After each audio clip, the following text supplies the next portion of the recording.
E a gente tá falando no começo do programa sobre inteligência artificial, por exemplo. Imagina toda a bagunça que vai acontecer e que tá acontecendo em vários setores, inclusive setores que são até meus, né? Os ilustradores, os roteiristas. Teve greve lá nos Estados Unidos por causa disso. Você entra numa nova tecnologia, ela não tá regulamentada, você não entende direito como é. Todo um setor pode acabar ou ter Não, vai acabar. Vai acabar. E aí? Se é que já não tá em vias de acabar. Não. Porque você tem hoje um nível de customização da inteligência artificial Pra tudo. a custo zero, né? O que mais tem hoje é influenciador te ensinando a fazer, por exemplo, coisas que você precisava de um departamento pra fazer. Precisava de um editor, não precisa mais. Você precisava de um cara pra dublar, pra narrar, não precisava. Isso. Daqui a pouco você tá... Todo um sistema que existia... Não, hoje você já consegue... É que assim, eu não tenho tempo, infelizmente, pra seguir tudo que esses influenciadores sugerem, porque são todas inteligências artificiais diferentes, tem que baixar. Uma pra imagem, outra pra... Exige um tempo, né, de dedicação. Mas tem inteligência artificial que você escreve o roteiro e ele produz o vídeo pra você, mas numa qualidade, né, que se você fosse produzir com a estrutura de legado, né, da anterior, seria muito custoso. E você faz ali no toque dos dedos. Mas como você faz essa transição que a gente tá vivendo agora e que vai acontecer coisa muito mais drástica? Então a grande preocupação da inteligência artificial, só pra simplificar, porque esse é um debate incrivelmente que complexo. Vai aumentar a desigualdade, né? A inteligência artificial teria que empoderar o trabalho para que ela reduzisse a desigualdade. Como assim, empoderar o trabalho? Por exemplo, você vai desenvolver... Eu sou um desenhista. Eu, como desenhista, eu posso usar... Antigamente eu usava o Photoshop, usava a tinta acrílica, ou eu posso usar uma inteligência artificial. Pra mim, não afeta. Se a empresa demandar o seu trabalho. Exatamente. Ou se ela decidir fazer ela mesma.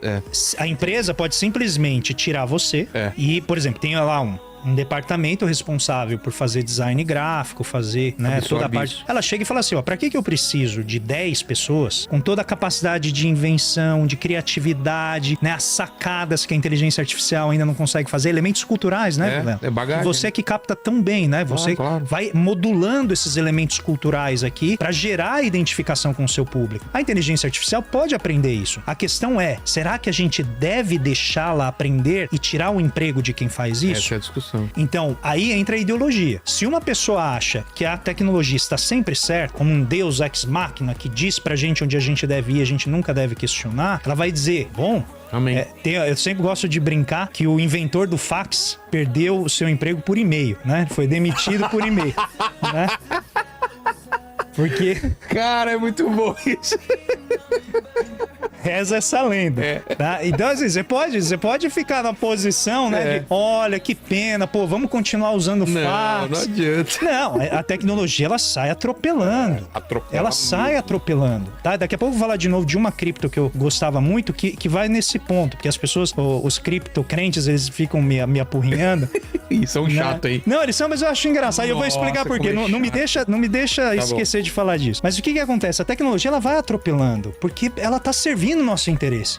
O problema é que, às vezes, ela leva a gente pra uma direção que a gente não sabe se é bom pra gente. Não sabe se aquela direção vai gerar um resultado. Ela gera entretenimento, ela gera aquela excitação pelo novo. Mas será que depois que ela é incorporada, ela melhora a nossa vida? Então, a discussão que tá ocorrendo na economia, eu tô falando em economia convencional, tá? Eu não tô falando economia que é mais heterodoxa, militante, engajada politicamente. Não, tô falando a economia convencional mesmo, de grandes centros de pesquisa norte-americanos, europeus. Inclusive o prêmio Nobel, né? Os prêmios Nobel desse ano, que são o Acemoglu, o Robinson e o... Nossa, posso esquecer o nome dele, o último. Bom, daqui a pouco eu me lembro. Tu pode procurar aí. Acho que é Smith, não é prêmio Smith. Nobel do quê? Mas enfim, e é um cara bem importante. É ruim eu ter esquecido. Mas de qualquer maneira, o trabalho deles, principalmente do Acemoglu, que é um economista turco-americano, ele diz que a inteligência artificial, ela tem que melhorar a produtividade do trabalho e não substituir trabalho.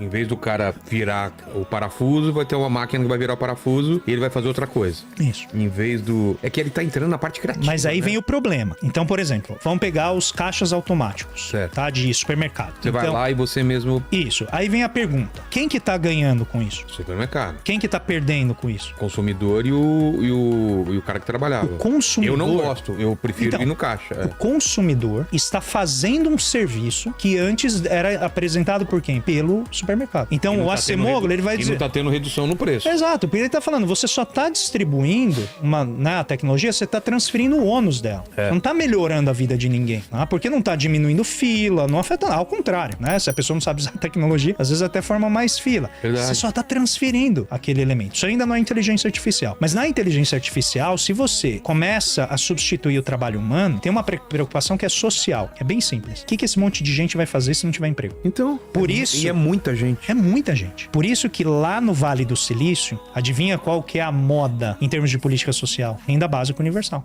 Então eles defendem. O próprio Elon Musk já chegou a defender. Você precisa ter uma renda básica universal. Não é que defendeu com muita força, mas já chegou a mencionar que não é tão avesso a isso e tal. Mas em geral no Vale do Silício, eles defendem isso. Porque eles falam, vai chegar uma hora que a tecnologia, ela vai poupar tanto trabalho que a nossa preocupação, assim, a gente não vai ter emprego. Então você vai ter que ter alguma forma de garantir renda para as pessoas para que elas consigam produzir. Então o problema da inteligência artificial é ser regulada, e a hora que eu falo isso, né, algum libertário já pula da ponte, né? Porque você fala que o Estado vai regular a tecnologia, já fala, não, na direção que a sociedade precisa. E aí vem o problema, você confia no Estado para regular na direção que a sociedade... O problema é que o Estado, quando começa qualquer discussão, é uma discussão, tem que ter gente especialista para... Donald Trump vence a eleição dizendo que vai fazer o quê? Desregular.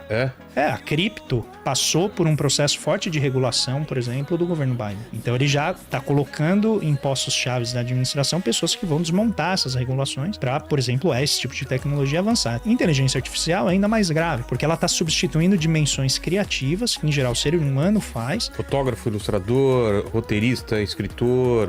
jornalista. Tradutor. Pensa, tradutor. Se você Dublador. Dublador é a primeira escala já. Não, você tem já fones de ouvido, agora eu não lembro o nome, qual é a empresa, mas que ela traduz automaticamente. Então, se vai numa palestra, a pessoa tá falando em coreano, ela traduz automaticamente para inglês, pro idioma que você precisa. Entende? Então, imagina o número de intérpretes, né, dos vários idiomas que vão perder emprego com isso. Aí o grande desafio é, será que a taxa com que eu destruo empregos é compensada com a criação de novas atividades, de novas tarefas, de novos empregos em outras áreas? Não só criação, é treinamento desse pessoal, né? Isso. Mas vamos pensar antes, porque eu só vou treinar se existir, certo? Então a preocupação anterior é, será que eu crio no mesmo ritmo novos empregos? Não. Isso sobrecarrega quem? O setor de serviços, certo? Porque se você vai numa linha de montagem de por exemplo, aquela empresa, nossa, me fugiu o nome, empresa de automóveis chinesa, de carros elétricos, que tá aqui em todo... BYD. A BYD. Se você vai numa linha de montagem da BYD, você não vai ver quase nenhum ser humano. Tudo robô. São, assim, quase hectares de galpões, tudo com robô. Você tem o ser humano só ali controlando o processo como um todo, mas tudo robô. Onde você vai colocar um monte de gente que tá, né, sobrando dessa inovação? Você tem que criar serviço de babá, de enfermeira, de educador, né, de influenciador. Você vai criando camadas de serviços para ocupar essas pessoas. A pergunta é, se a inteligência artificial tá matando esses empregos que já são o resíduo, né, da desindustrialização, no sentido de que você tá diminuindo a participação do emprego na indústria, né? Você não tá mais no chão de fábrica, você tá agora trabalhando no telemarketing, você tá trabalhando na produção de publicidade. Você saiu da fábrica e tá indo para lá. Se a inteligência artificial começa a substituir os empregos aqui, você vai ter um problema social. E aí vem a pergunta, o mercado resolve esse problema social? Reconhecidamente não. Ele não é papel dele resolver o problema do excesso de desemprego. Isso é um problema sistêmico que requer a atuação do Estado.